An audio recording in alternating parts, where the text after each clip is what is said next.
Now let us discuss about correlation analysis.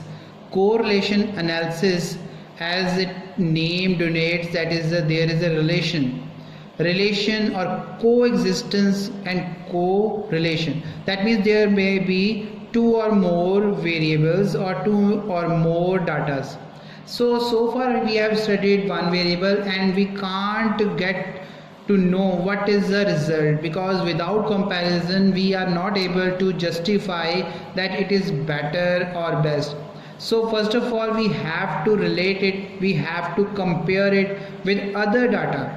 So that is if there is any relationship and how much relationship is there, they are related to each other, then it is termed as a correlation. So analysis of covariation of two or more variables, that is how much they are varying and how much they are varying with each other, they are having effect on each other, that is termed as a correlation.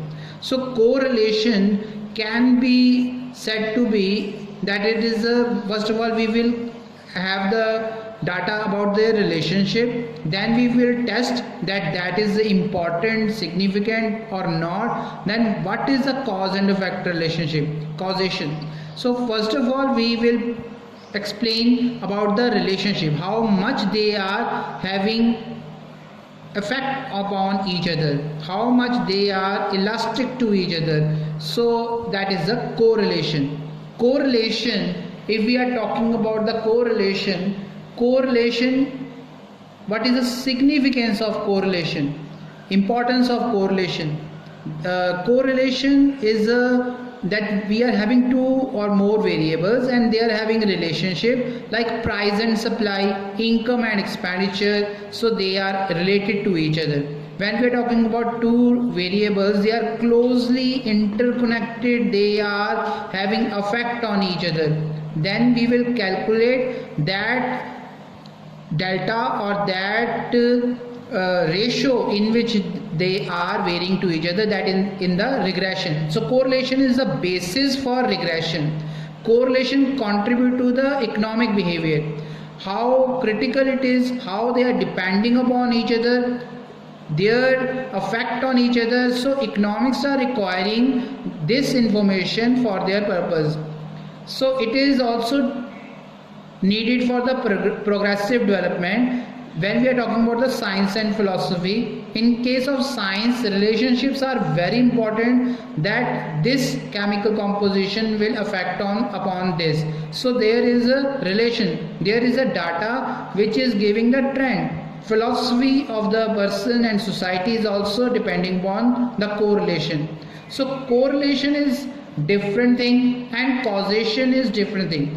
Cause means there is a reason, but how they are related and how much they are related, that is the correlation, and in which ratio they are having the relationship, that is in the regression. Thank you. Now we will discuss about types of correlation. Correlation may be positive or negative, simple, partial or multiple, linear or non-linear. Positive relationship means if something is increasing and it is giving increasing effect to other data, that is a positive relation. Like here it is a 10, 12, 11, 18, 20, that is the progressive, and here it is also 15, 20, 22, 25, 37, that is both are increasing. Increase in this data x is also affecting to, that is a y. This is a positive correlation.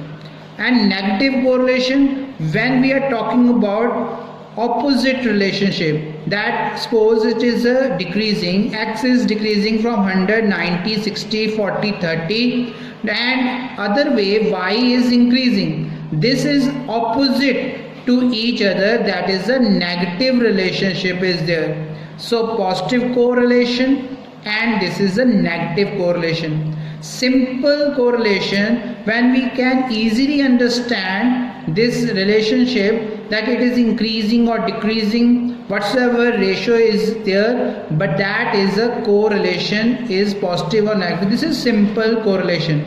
Partial means that two or more factors are there, two factors actually, one is affecting more and other is affecting less, that partial effect is there, partial of one component and partial of other component, so that is a partial correlationship.